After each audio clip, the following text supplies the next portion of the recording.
बहुत बहुत धन्यवाद सर हमारे इस प्रोग्राम में आज जुड़ने के लिए सर। हम बहुत आभारी हैं आपके। इतने बिजी और शेड्यूल से आपने थोड़ा सा समय निकाला हमारे लिए। सर हमारे उत्तर प्रदेश भारत के एक बहुत ही इम्पोर्टेंट राज्य से बिलोंग करते हैं और कोई भी अगर कहीं भी सोशल इंजस्टिस हो वहां आके आप जाके खड़ा हो जाएंगे। गरीबों के लिए उनके सामने आना शुरू करेंगे।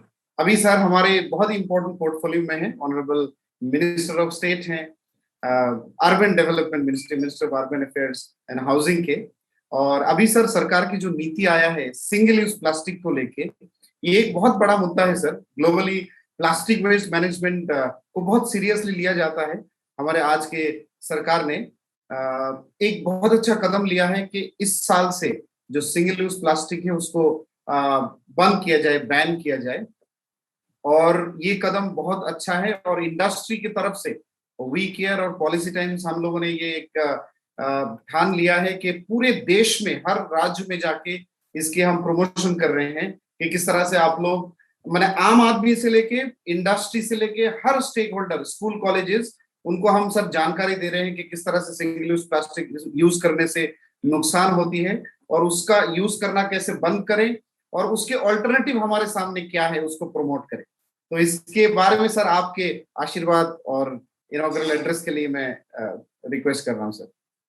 आज सबको मैं प्रातः इस कार्यक्रम में शामिल होने के लिए उद्योग जगत के सभी जो भागीदार इसमें शामिल हो रहे हैं उन सबको को प्रणाम करता हूं।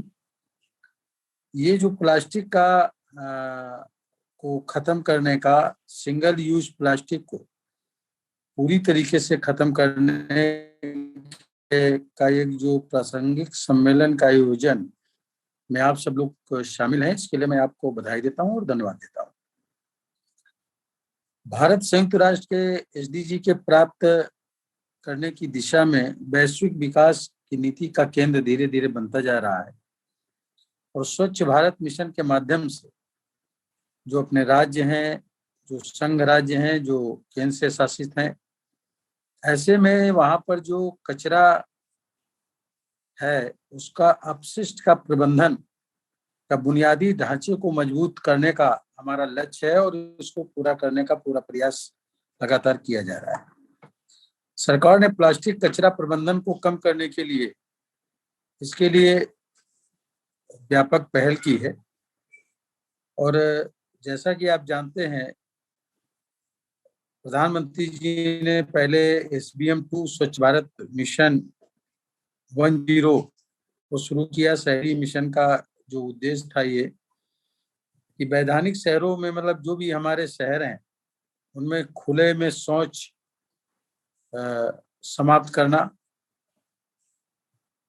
और नगर निगम या जो नगर पंचायतें हैं, नगर महापालिकाएं हैं, जो छोटे छोटे शहर हैं, वो जो ठोस कचरा है उसको 100% वैज्ञानिक रूप से प्रबंधन करना और लोगों को जागरूक करके कचरा मुक्त शहर बनाना भी हमारा लक्ष्य तय हुआ और इसके लिए हमारा डिपार्टमेंट भी, हमारी सरकार उस पर पूरी तरीके से मानी।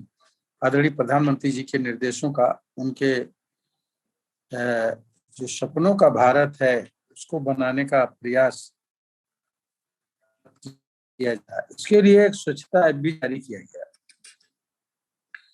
इस ऐप के माध्यम से नागरिकों की जो सक्रिय भागीदारी होनी चाहिए, उस सक्रिय भागीदारी को ज्यादा से ज्यादा लोगों को बताने का प्रयास किया जा रहा है ऐप के माध्यम से और अब तक लगभग 2 करोड़ से अधिक नागरिकों की जो शिकायतें आई हैं उनका समाधान भी स्वच्छता ऐप के माध्यम से किया जा चुका है। पूरी तरीके से ट्रांसपेरेंसी रखते हुए ऐप 2.0 जो बनाया गया है उसको का एक संशोधित संस्करण भी हमारे बीच में लॉन्च किया गया है, सिर्फ इसलिए कि जो है हम स्वच्छ भारत बना सकें। और इसके लिए जो है प्रधानमंत्री जी ने विगत 1 अक्टूबर 2021 को जब अमृत 2.0 लॉन्च किया तो साथ में SBM 2.0 को भी लॉन्च करने का काम किया और उस तरह SBM 2.0 को लॉन्च करने का के साथ पूरे देश के जैसे कि मान लिया कि 100 स्मार्ट सिटी चुने गए पहले 500 शहरों को SBM 10 में 500 शहरों को चुना गया था SBM 10 के तहत, स्वच्छ भारत मिशन के तहत। लेकिन SBM 20 जो लॉन्च किया प्रधानमंत्री जी ने, तो उसमें करीब 4700 शहरों को चुना गया है और उनको गार्बेज फ्री बनाने का एक टारगेट तय किया गया। कचरा मुक्त बनाना है और कचरा मुक्त बनाने के लिए जो भी कचरा निकलता है उसको घरों में लोग इकट्ठा करें और एजेंसी के लोग जाएंगे, दरवाजे को खटखटाएंगे, कचरा उठाएंगे, अपनी गाड़ी में डालेंगे और ले जाकर के उसको बाहर ले जाकर के उसको अपशिष्ट का जो प्रबंधन है वहां पर ले जाकर के फिर से उसको प्लास्टिक को अलग करेंगे, बाकी का जो गीला कचरा है उसको अलग करेंगे और उस गीले कचरे से को परिवर्तित करना, जो प्लास्टिक वगैरह है इसके नए उत्पाद बनाना या उसको फिर से रिसाइकलिंग करना, इस तरह का लक्ष्य बनाया गया और इस पर काम भी बड़ी तेजी से शुरू करने का काम किया गया। जो इंडिया प्लास्टिक चैलेंज है हमारे लिए, हैकाथॉन 2021 जो है इंडिया प्लास्टिक चैलेंज का, तो इसमें छात्रों को, नौजवानों को, बच्चों को भी, और ये अगर बात हम सीनियर सिटीजन के दिमाग में पूरी तरीके से बैठा ले जाएं तो वो बच्चों को, युवाओं को, अपने परिवार के लोगों को वो जितना बोल्डली कह सकते हैं उसका अनुपालन और ज्यादा तेजी से होगा। अगर इसको प्रैक्टिकल में देखें तो ज्यादा होगा। अगर सीनियर सिटीजन घर में है, माँ बाप हैं, दादा दादी हैं, और वो अगर बच्चों से कहेंगे ये गलत बात है, ये कचरा ऐसे होना चाहिए, इसको गलत ना डालो, डस्टबिन में डालो, ऐसा करो, तो वो बच्चे एक संस्कार सीखेंगे और एक जिम्मेदारी सीखेंगे और निश्चित तरीके से हम कचरा मतलब स्वच्छ भारत मिशन में हमारा एक बड़ा कदम होगा, उसमें हमको इससे फायदा भी मिलने का काम होगा। पुनर्चक्रण की कार्रवाई जिस पे अभी मैं बता रहा था कि जो भी अपशिष्ट है, जो भी ये कचरा है, इसके पुनर्चक्रण को हमको आगे इसको संचालित करने का काम करना है, लगातार इसको करते रहना, क्योंकि अपशिष्ट लगातार बनता रहता है, इकट्ठा होता रहता है, और अगर उसका पुनर्चक्रण हम नहीं करेंगे तो इसका इतना ढेर इकट्ठा हो जाएगा कि जो है हमारा देश ही कचरा का देश बन जाएगा। तो हमें कचरा मुक्त देश बनाना है, और जब हम शहर को कचरा मुक्त बना ले जाएंगे तो ग्रामीण क्षेत्रों में भी आप देख रहे होंगे, हमको ग्रामीण क्षेत्रों से ज्यादा चीजें सीखनी है। ग्रामीण क्षेत्र में घर का जो कूड़ा कचरा होता है वो गांव के बाहर जाकर के घूर और गड्ढे के रूप में पहले से होते हैं, वहां पर जाकर के डालने का काम करते हैं, घर में नहीं रखते हैं। वो घर से सफाई करेंगे डलिया में लेकर के, और उसको ले जाकर के घर की महिलाएं भी या आदमी भी गोबर तक के ले जाकर के और घूर के गड्ढे होते हैं उसमें जाकर के डालते हैं और उसको खाद के रूप में परिवर्तित करने का काम भी करते हैं। तो शहर को कचरा मुक्त बनाने के लिए इसी तरीके से जो अपशिष्ट के प्रबंधन है उनको हमें और तेजी से आगे बढ़ाना होगा कि ये कचरा जो है हमारा फिर से पुनर्चक्रण, यानी फिर से इसको हम रिसाइकलिंग करेंगे। प्लास्टिक को निकाल करके उसको जो है सिंगल उत्पाद की चीजें हम बनाए ही ना, इस पे ज्यादा जोर देना कि सिंगल ऐसे उत्पाद ना बनाए जो सिंगल प्लास्टिक बने ही ना, तो उसका यूज कैसे होगा। तो सिंगल प्लास्टिक को पूरी तरीके से इस साल हमको हर कीमत पे खत्म करने का काम करना है। इसके लिए लोगों के अंदर जागरूकता करना, तो जागरूकता का जो है केवल हम कैंप लगा करके ही नहीं कर सकते। कैंप में आते हैं लोग, सुनते हैं और चले जाते हैं। अब इस समय जो हमको सोशल मीडिया है उसका ज्यादा यूज करना है। उसके लिए फेसबुक पर रोज एक बार बोलना, सभी लोगों को डालना, मैसेंजर पर या ट्विटर पे ट्वीट करना, व्हाट्सएप पे लिखना, जितने भी हम आईटी के जितने भी अलग अलग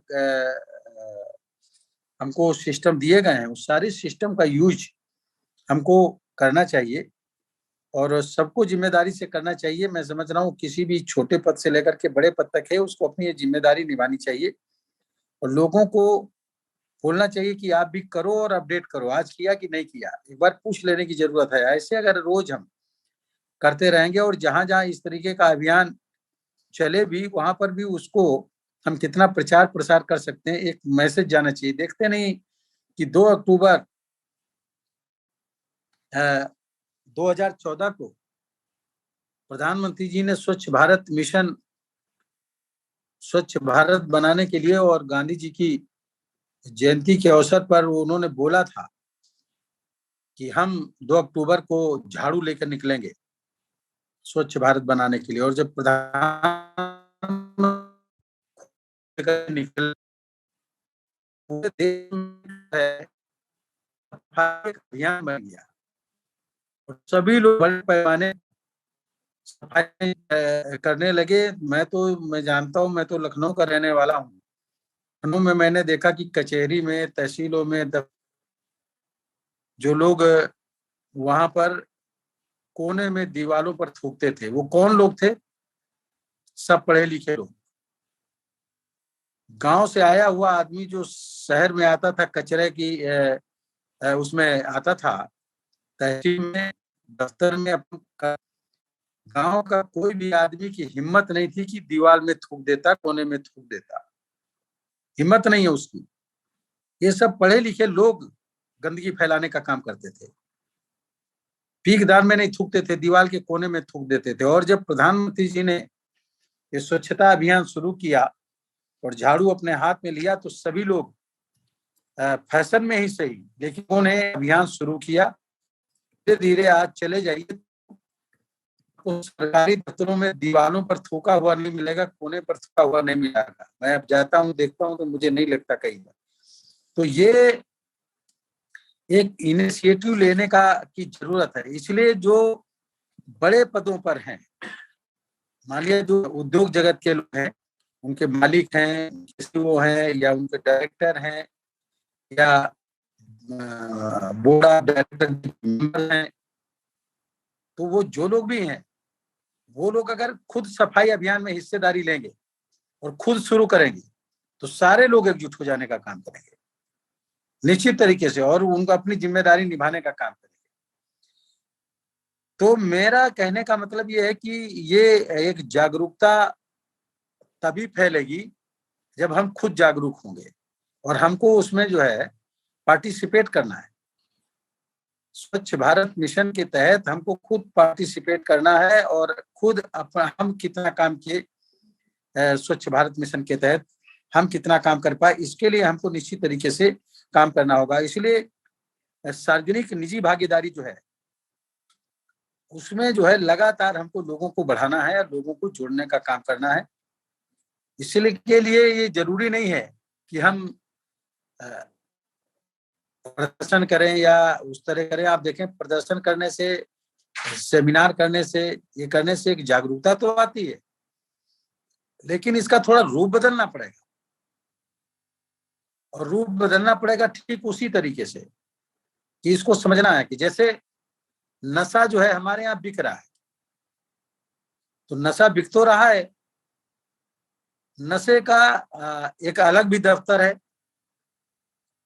जो मद्य निषेध का काम करता है, और मद्य निषेध में लोगों को नशा छुड़ाने का हर संभव प्रयास किया जाता है। लेकिन नशे के कस्टमर लगातार बढ़ते जाते हैं और नशा करने वालों की संख्या लगातार बढ़ती जाती है। मद्य निषेध हमारा फेल है, उस पर सेमिनार भी होते हैं, उस पर बैठकें भी होती हैं। हमको रोकना होगा कि नशे के कस्टमर बढ़ कैसे रहे। तो नशे के कस्टमर रोकने के लिए हमें नई पीढ़ी के लोगों को जो नशा नहीं करते हैं उनको नशे की दुनिया में नहीं जाने देना है, और उनको नशे में की दुनिया में न जाने देने से रोकने के लिए उनको हमें संकल्प कराना होगा। तो फिर जब वो नशे की दुनिया में नहीं जाएंगे तो नशे के कस्टमर अपने आप घटते जाएंगे और दुकानें बंद होते चली जाएंगी। नाले में कीचड़ बह रहा है, अगर स्वच्छ पानी भी उस कीचड़ में शामिल होता जाएगा तो नाला कभी सूखेगा नहीं, वो नाला गंदा ही बना रहेगा। उसी तरीके से जो है स्वच्छता है, अगर स्वच्छ भारत मिशन के तहत अगर हम खुद ये काम नहीं करेंगे कि गंदगी को रोकें, कचरे को हम बाहर ना फेंकें, कचरे को हम एक सिस्टम के तहत उसको उसमें शामिल हो और हम अपनी जिम्मेदारी ये निभाएं कि कचरा हमारे द्वारा नहीं होना चाहिए। तो ये जिम्मेदारी जब हम खुद निभाने का काम करेंगे तो निश्चित तरीके से ये काम चलेगा, आगे चलेगा और ये तेजी से आगे फैलेगा, तेजी से आगे बढ़ेगा। और इसलिए लोगों के अंदर जागरूकता केवल बताने से नहीं होगी, उसको प्रैक्टिकल में उतारने का काम लोगों को करना पड़ेगा, तब हमको सफलता हमको मिल पाएगी। और इसके लिए मैं कहना चाहता हूं कि जो हमारा ढांचा है, जैसे सर्वेक्षण, स्वच्छ सर्वेक्षण भी है कि एक बार जो है जो अधिकारी बैठे, अरे इस तरह जो अधिकारी बैठे हैं वो अधिकारी वो जिम्मेदारी, मान लिया दफ्तर में काम करते हैं या उद्योगपति हैं, अपनी फैक्ट्रियों में अपनी जो उद्योग धंधे खोले, एक बार निगरानी कर लें और हफ्ते में एक बार चक्कर लगा लिए कि देख लें कहीं कोई सफाई। देखते नहीं कि जब कभी जो है, कभी कोई मिनिस्टर नगर निगम में या कोई अधिकारी उसका दौरा करता है तो फिर उस रोड पे चूना पड़ जाता है, उसकी सफाई हो जाती है, चूना भी पड़ जाता है। लेकिन जब वो नहीं जाते हैं तब क्या चूना पड़ता है क्या? तब सफाई होती है क्या? ये लगातार ये चीजें होनी चाहिए, इसलिए निगरानी होना जरूरी है। और निगरानी अगर करते रहेंगे तो जो काम नहीं करना चाहते वो भी मजबूरी में करेंगे, और जब मजबूरी में करेंगे तो धीरे धीरे वो काम करने की आदत पड़ जाएगी। हमको आदत लोगों की बनाना है, आदत बिगड़ी हुई है, तो उस आदत को बनाने के लिए हमें काम करना है। इसलिए निगरानी भी जरूरी है और इसके लिए जो है हमको ध्यान में भी रखना जरूरी है। इन चीजों को करके हम कर सकते हैं। मेरा एक जो है कहना है कि इसमें अभी स्वच्छ सर्वेक्षण में जो ऑन ग्राउंड चुनौती हुई थी, एक पारदर्शी सर्वेक्षण 2021 में एक रिकॉर्ड समय पर किया गया था। जिन इन वर्षों में सर्वेक्षण 70 मिलियन से अधिक नागरिकों की संयुक्त प्रतिक्रिया मिली, जिसमें राज्य और शहर के अधिकारियों की निरंतर क्षमता बढ़ती गई और 10 उसमें काफी लोग जुड़ते चले गए। नगर पालिका अधिकारियों और कर्मचारियों को विभिन्न मिशन घटकों में इसमें प्रशिक्षित भी किया जाना चाहिए, किया भी गया है। आगे भी उनको ये जिम्मेदारी ज्यादा बांटने की जरूरत है। प्रशिक्षण का मतलब जिम्मेदारी, वो करेगा। कोई व्यक्ति ट्रेनिंग लेकर के आता है और अगर प्रैक्टिकल में नहीं करेगा तो भूल जाएगा। एक अच्छी गाड़ी जो है कि नई गाड़ी लेकर के आई है और वो अगर चलाई नहीं जाएगी तो साल भर के अंदर उसके इंस्ट्रूमेंट बेकार हो जाएंगे, वो गाड़ी खुद चलने योग्य रहेगी कि नहीं रहेगी, एक उसके उस पर जो है ये चीजें खड़ी हो जाती है। तो इसलिए इसको ध्यान में रखना है हमको। दिल्ली में सरकार में 3 अलग अलग जो उसके नगर निगम बनाए गए थे, उसमें बैग है, कटलरी है, फिल्म है, बैनर है, रैप है, जैसे ये एकल उपयोग वाले प्लास्टिक को चरणबद्ध करने की योजना बनाई और इसको धीरे धीरे इसकी शुरुआत थर्मोकोल और गुब्बारे, झंडे और कैडी के इस्तेमाल की जाने वाली प्लास्टिक की छड़ियों से होगी और इसको धीरे धीरे हमको खत्म करना है। एकल प्लास्टिक को पूरी तरीके से हमको खत्म करना है, ये ध्यान में रख करके हमको आगे बढ़ने का काम करना है। हमको ऐसा एक मॉडल बना करके तैयार करना है कि जिससे लोग उससे सीख लें। जैसे इंदौर है, वह देश में इंदौर हमेशा नंबर 1 पे आता है, 5 स्टार पे आता है इंदौर। हम अभी 3 स्टार पे पूरे देश को नहीं बना पाए। पूरे देश के शहरों को हम प्रथम चरण में 3 स्टार पे ले जाएं और 3 स्टार से उसको जो है हम 5 स्टार पर ले जाने का कैसे करेंगे, इसके लिए हमको काम करना, एक मॉडल के रूप में हम जरूर विकसित करने का काम करें, ये हमको ध्यान में रखना है। हमारा देश पूरी दुनिया में सफाई में, कचरा मुक्त में, स्वच्छ भारत मिशन के तहत हमको सब लोगों को, देश को बनाना। प्रधानमंत्री जी ने कहा make in India, make in India का नारा प्रधानमंत्री आदरणीय नरेंद्र मोदी जी जब आए 2014 में तब दिया, जबकि ये नारा जो है देश की आजादी के तुरंत बाद 1947 में मेक इन इंडिया का नारा होना चाहिए था। तो उस समय मेक इन इंडिया का नारा दिया जाता, भारत को बनाने का नारा दिया जाता, तब तक भारत बन गया होता। उदाहरण के तौर पर अगर हम कहें तो 1945 में हिरोशिमा नागासाकी 2 शहर जापान के, जहां पर एटॉमिक बम डाले गए थे, ध्वस्त हुआ था वो जापान। और ध्वस्त हुआ वो जापान, वहां की सरकार, वहां की ब्यूरोक्रेसी यानी प्रशासन, वहां की जनता और मीडिया, सबका एक ही नारा, मेक इन जापान। और जापान को बना के खड़ा किया। हमसे आजादी के 2 साल पहले ध्वस्त हुआ जापान आज दुनिया में टेक्नोलॉजी के क्षेत्र में नंबर 1 पे है। हमसे 2 साल बाद चीन आजाद हुआ 1949 में, मेक इन चाइना का नारा दिया। सारे लोग, मीडिया के लोग, कर्मचारी, अधिकारी, जनता, सरकार, एक ही सबका मकसद, राष्ट्रवाद, मेक इन चाइना।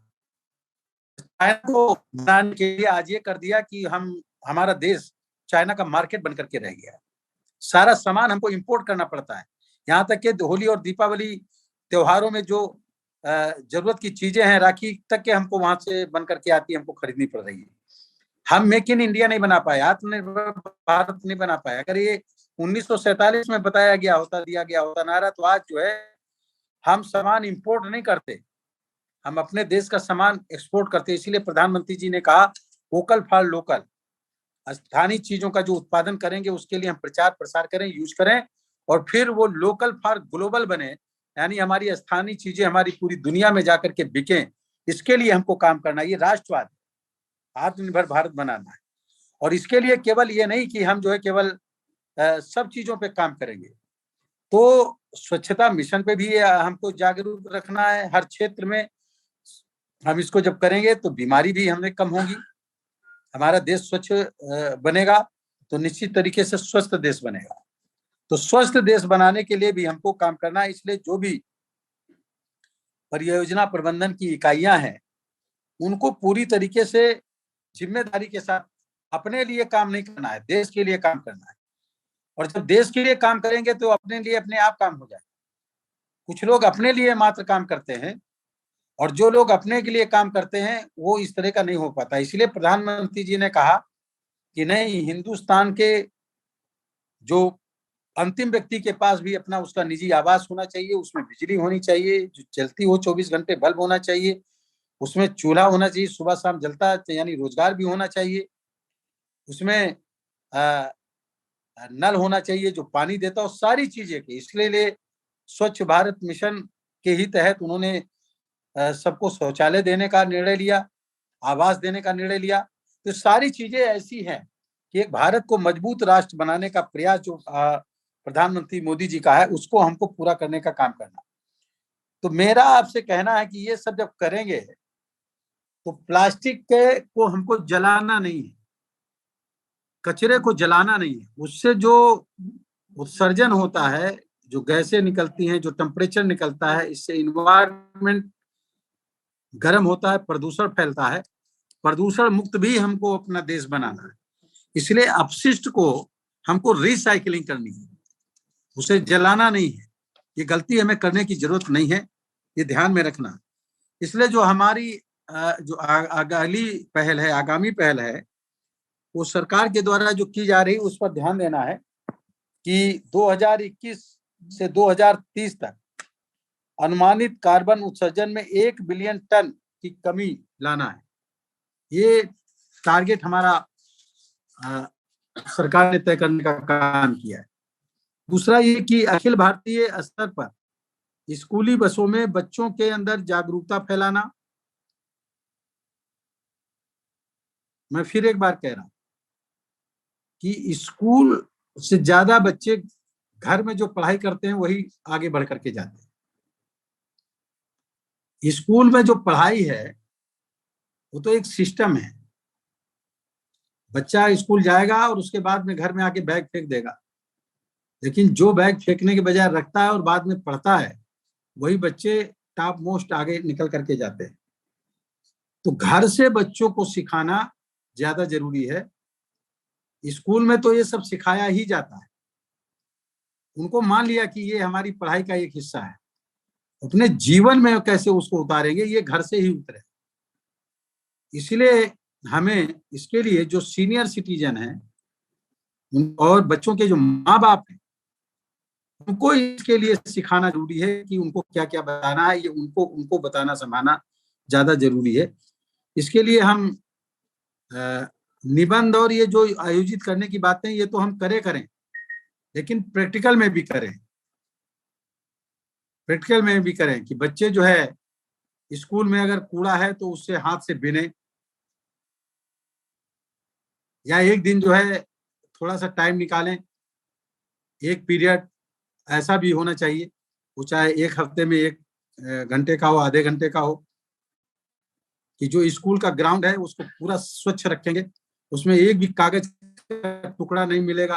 अभियान के तहत करें, ये बच्चों के अंदर, दिल के अंदर उतर के जाएगा। और अगले दिन पूछेंगे कि आपके घर में जो है आपने जो पूरा घर का वो साफ घर है कि नहीं है। तो आजकल तो जो है IT का जमाना है, एक पूरे घर का साफ वीडियो बना करके, कहीं पर कूड़ा कचरा नहीं है, कम से कम वो जो है स्कूल में एक ऐप या जो भी एक आप जारी करें, वीडियो जारी करें, उसको एक नंबर दें, उसमें जारी करें। वो भले उसको आप ना देखें, स्कूल के टीचर उसे ना देखें, लेकिन वो होगा कि मैंने डाला है तो देखेंगे। तो इससे एक जागरूकता बनेगी और प्रैक्टिकल में वो काम करने का काम करेंगे। हमारा लक्ष्य है 2030 तक भारत अपनी अर्थव्यवस्था को की कार्बन तीव्रता को 45% से भी कम कर देगा। जो कार्बन तेजी से बढ़ रहा है, मैं आपको बताऊं कि मैं अभी all India institute of Ayurveda में मैं एडमिट था अपना पंचकर्मा कराने के लिए। तो जो प्लास्टिक की घास डाली जाती है, तो मैं सुबह टहलने के लिए एक बार चला गया नंगे पैर। तो नंगे पैर में उसमें 10 मिनट टहला, हरी हरी घास दिख रही थी, मेरे पैर दोनों जो है काले हो गए, ब्लैक। अब मैं समझ नहीं पाया कि क्या है इसमें, कैसे काले हो गए। तो मेरी समझ में आया, ये जो प्रदूषण उड़ता है, ये दिल्ली की बात कर रहा हूं, ये जो प्रदूषण उड़ता है, वो रात में वो प्रदूषण ओस के द्वारा आ करके, उसमें ओस पड़ी थी, ओस के द्वारा आ करके वो गिरता है। और इसलिए चूंकि नंगे पैर में था, इसलिए उसमें बड़े पैमाने पे कार्बन था जो मेरे पैरों में वो चिपक गया। आप समझिए कि कितना प्रदूषण है दिल्ली में, शहरों में कितना प्रदूषण हो रहा है। इसलिए मैं बता रहा हूं कि प्रदूषण को तेजी से कम करना होगा और 2030 तक 45% प्रदूषण को कम, यानी कार्बन को कम करना है। और इसके लिए जो है हम अभी से जितना कर सकते हैं उतना हमको करने की जरूरत है। इसमें जितना भाग लेंगे, वरना ये जीवन को खतरा है, जीवन को खतरा है, ये ध्यान में रख करके करना है। टारगेट हमारा 2070 तक, ज्यादा समय का है, हम और पहले कर लें ज्यादा ठीक है, लेकिन 2070 तक भारत नेट जीरो का लक्ष्य हासिल कर लेगा। यानी एक टारगेट तय किया है कि 2070 तक हम हिंदुस्तान को कार्बन मुक्त कर देंगे, ये टारगेट है। तो ये टारगेट ऐसे नहीं पूरा होगा, टारगेट ऐसे नहीं पूरा होगा, टारगेट को पूरा करने के लिए काम करना पड़ेगा। जैसे 100 स्मार्ट सिटी चुनने थे, अब चुनने के लिए 100 स्मार्ट सिटी चुनने में जो है 3 साल लग गए। इसका मतलब काम की जो अधिकारियों की जिम्मेदारी थी उसको सही तरीके से नहीं निभाया। 100 स्मार्ट सिटी पूरे देश में चुनने में 3 साल लगने का क्या औचित्य था? हमारा समय बर्बाद हुआ। और फिर उसको जो है हमें जल्दी पूरा करना था, अब वो 2023 तक उन्हें हमें स्मार्ट सिटी कंप्लीट करना है। तो हमको टाइम बाउंड कार्यक्रम करना है, इसलिए हम जितनी जल्दी इसको स्पीड में लेकर के करेंगे वो ज्यादा ठीक है। दूसरे के ऊपर बोझ डालने के बजाय हम खुद उस इस सिस्टम का पार्ट बने और खुद इसको संचालित करें, खुद सिस्टम का पार्ट बनकर के काम करेंगे तो हमें ज्यादा सफलता मिलेगी। इस सिंगल यूज प्लास्टिक को खत्म करने आए हमको इसी साल में, और इसके लिए जो आप लोगों ने, सब लोगों ने मिलकर आज यहाँ पर जो एक वर्चुअल ये जो इसके लिए जो है रीजनल कॉन्फ्रेंस के लिए, इसमें जो शामिल सभी लोगों को मैं अपनी तरफ से धन्यवाद देता हूँ, आभार व्यक्त करता हूँ, आपका सबका अभिनंदन करता हूँ। सब लोग एक जागरूक नागरिक की हैसियत से अपनी अपनी जिम्मेदारी निभाएंगे और आने वाले समय में हम स्वच्छ भारत, कचरा मुक्त शहर और कार्बन मुक्त देश बनाने में निश्चित तरीके से सफल होंगे, जिसमें आपकी सबसे अहम भूमिका होगी। धन्यवाद। Thank you.